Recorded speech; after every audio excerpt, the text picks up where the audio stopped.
বাংলাদেশে গণতান্ত্রিক উত্তরণে পূর্ণ সমর্থন ও সংহতি জানিয়েছেন জাতিসংঘ মহাসচিব। নিউ ইয়র্কের প্রধান উপদেষ্টার সঙ্গে বৈঠক। গাজায় শান্তি স্থাপনে হামাসকে সাধারণ ক্ষমার শর্তে ২০ দফা প্রস্তাবনা পেশ করলেন মার্কিন প্রেসিডেন্ট। প্রস্তাবে রাজি ইসরায়েলের প্রধানমন্ত্রী। মিয়ানমারে মানবতা বিরোধী অপরাধের শিকার হচ্ছেন রোহিঙ্গারা, রক্ষা করতে জরুরি পদক্ষেপ নেওয়ার আহ্বান হিউম্যান রাইটস ওয়াচের। কাতারের হামলার ঘটনায় ক্ষমা চাইলেন ইসরায়েলি প্রধানমন্ত্রী। ইসরায়েলকে সামরিক সহায়তা দিতে চান না ৫১% মার্কিন নাগরিক।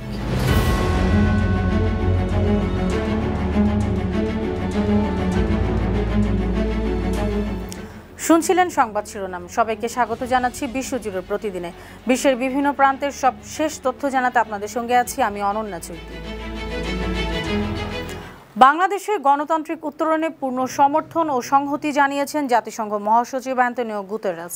অন্তর্বর্তী সরকারের প্রধান উপদেষ্টা ডক্টর মোহাম্মদ ইউনূসের সঙ্গে সোমবার নিউ ইয়র্কে বৈঠকে এ সংহতি জানান তিনি। বৈঠকে বাংলাদেশের আগামী নির্বাচন, সংস্কার ও রোহিঙ্গা সংকট সমাধানের বিষয়ে আলোচনা হয়। প্রধান উপদেষ্টা জাতিসংঘ মহাসচিবকে বাংলাদেশের গণতান্ত্রিক ও মানবাধিকার পরিস্থিতি সম্পর্কে অবহিত করেন। এছাড়াও সংস্কার বিষয়ক কার্যক্রমের অগ্রগতি সম্পর্কে অ্যান্তনিও গুতেরেসকে জানান তিনি। গাজা যুদ্ধ বন্ধ করতে যুক্তরাষ্ট্রের প্রস্তাবিত ২০ দফা পরিকল্পনা ঘোষণা করেছেন মার্কিন প্রেসিডেন্ট ডোনাল্ড ট্রাম্প ও ইসরায়েলের প্রধানমন্ত্রী বেনিয়ামিন নেতানিয়াহু। ওয়াশিংটনে যৌথ সংবাদ সম্মেলনে এ পরিকল্পনা তুলে ধরা হয়। পরিকল্পনায় বলা হয়েছে ৭২ ঘন্টার মধ্যে যুদ্ধবিরতি কার্যকর করা হবে। এছাড়া বন্দীদের মুক্ত করা হবে, গাজায় মানবিক সহায়তা প্রবেশ করতে দেওয়া হবে, হামাস সদস্যদের সাধারণ ক্ষমা করা হবে, প্রয়োজনে নিরাপদে সরে যাওয়ার সুযোগ দেওয়া হবে। যুদ্ধ পরবর্তী শুরু শাসন ব্যবস্থার দায়িত্ব নিবে একটি বিশেষ বোর্ড অব পিস। এর নেতৃত্ব থাকবেন ডোনাল্ড ট্রাম্প। এ বোর্ডে যুক্ত হবেন সাবেক ব্রিটিশ প্রধানমন্ত্রী টনি ব্লেয়ারও।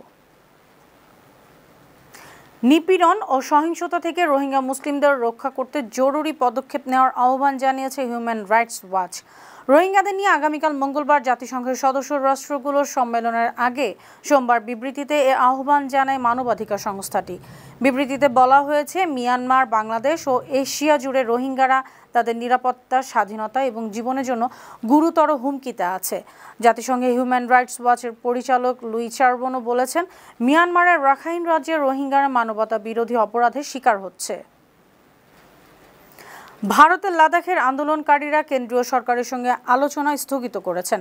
সহিংসতায় দায়ীদের খুঁজে বের করতে বিচার বিভাগীয় তদন্ত, আন্তর্জাতিক খ্যাতিসম্পন্ন শিক্ষাবিদ, প্রকৌশলী ও পরিবেশ আন্দোলন কর্মী সোনাম ওয়াংচুক সহ গ্রেপ্তার সবাইকে নিঃশর্তে মুক্তি না দিলে তারা আলোচনা করবেন না।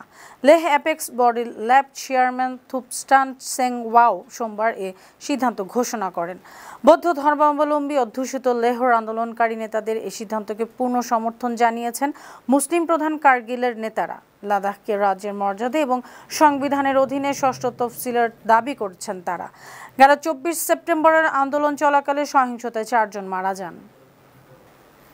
পাকিস্তানের বেলুচিস্তানের কোয়েটা শহরের রাস্তায় মঙ্গলবার বোমা বিস্ফোরণে ১০ জন নিহত এবং ৩২ জন আহত হয়েছেন। পাকিস্তানি সংবাদ মাধ্যম ডন জানিয়েছে, বিস্ফোরণটি হয়েছে কোয়েটার ফ্রন্টিয়ার কনস্টেবলারি সদর দপ্তরের কাছে। এতে একটি বাসের যাত্রী ও পথচারীরা হতাহত হয়েছেন। এফসি হলো পাকিস্তানের আধা সামরিক বাহিনী। পাকিস্তানের প্রেসিডেন্ট আসিফ আলী জারদারি এ ঘটনার জন্য ভারত সমর্থিত সন্ত্রাসী গোষ্ঠীকে দায়ী করেছেন।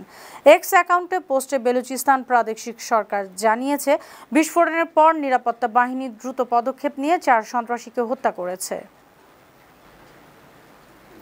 কাতারের দোহায় ইসরায়েলি হামলায় দেশের একজন নাগরিক নিহত হওয়ার ঘটনায় ক্ষমা চেয়েছেন ইসরায়েলের প্রধানমন্ত্রী বেনিয়ামিন নেতানিয়াহু। কাতারের প্রধানমন্ত্রী শেখ মোহাম্মদ বিন আব্দুল রহমান বিন জসিম আল থানির কাছে ক্ষমা চান তিনি। সোমবার হোয়াইট হাউসে যুক্তরাষ্ট্রের প্রেসিডেন্ট ডোনাল্ড ট্রাম্পের সঙ্গে বৈঠক করেন নেতানিয়াহু। সেখান থেকেই কাতারের প্রধানমন্ত্রীকে যৌথভাবে ফোন করেন তারা। ওই ফোন কলে ক্ষমা চান নেতানিয়াহু। হোয়াইট হাউসে তথ্য জানিয়েছে, গেল ৯ সেপ্টেম্বর দোহায় হামলা চালায় ইসরায়েল। হামলায় হামাসের ৫ সদস্য ও কাতারের একজন নিরাপত্তা কর্মকর্তা নিহত হন। গাজা উপত্যকায় গেল ২৪ ঘন্টায় ইসরায়েলের হামলায় ৩৯ ফিলিস্তিনি নিহত হয়েছেন, আহত হয়েছেন ১৮৪ জন। গাজার স্বাস্থ্য মন্ত্রণালয় জানিয়েছে ২০২৩ সালের অক্টোবর থেকে শুরু হওয়া ইসরায়েলের গণহত্যায় ৬৬,০৫৫ জন ফিলিস্তিনি মারা গেছেন, আহত হয়েছেন ১,৬৮,৩৪৬ জন। এছাড়া ত্রাণ সংগ্রহের সময় ইসরায়েলি বাহিনীর হামলায় মারা গেছেন ২,৫৭১ জন, আহত হয়েছেন ১৮,৮১৭ জন। ইসরায়েলকে অতিরিক্ত অর্থনৈতিক ও সামরিক সহায়তা পাঠানোর বিরুদ্ধে ৫১% মার্কিন ভোটার। নিউ ইয়র্ক টাইমস এবং সিএনআর রিসার্চ ইনস্টিটিউট পরিচালিত এক জরিপে এই চিত্র দেখা গেছে। জরিপে ৩৫% উত্তরদাতা ইসরায়েলকে সামরিক সহায়তা দেওয়ার বিষয়ে জোরালো বিরোধিতা করেছেন, আর ১৯% জোরালোভাবে সমর্থন করেন। ট্রাম্প প্রশাসন ইসরায়েলকে অস্ত্র সরবরাহ ও বিতর্কিত সামরিক সাহায্যের তহবিলে অর্থায়ন চালিয়ে যাচ্ছে। সম্প্রতি $৬ বিলিয়ন বেশি অস্ত্র বিক্রির অনুমোদন চাইছে। এর মধ্যে অ্যাপাচি হেলিকপ্টার ও হাজার হাজার আর্টিলারি ও সাঁজোয়া যান রয়েছে। বিদ্যুৎ ও পানি সংকট নিয়ে বিক্ষোভে ২২ জন নিহত হওয়ার ঘটনায় সরকার ভেঙে দিয়েছেন মাদাগাস্কারের প্রেসিডেন্ট আন্দ্রি রাজোয়ালিনা।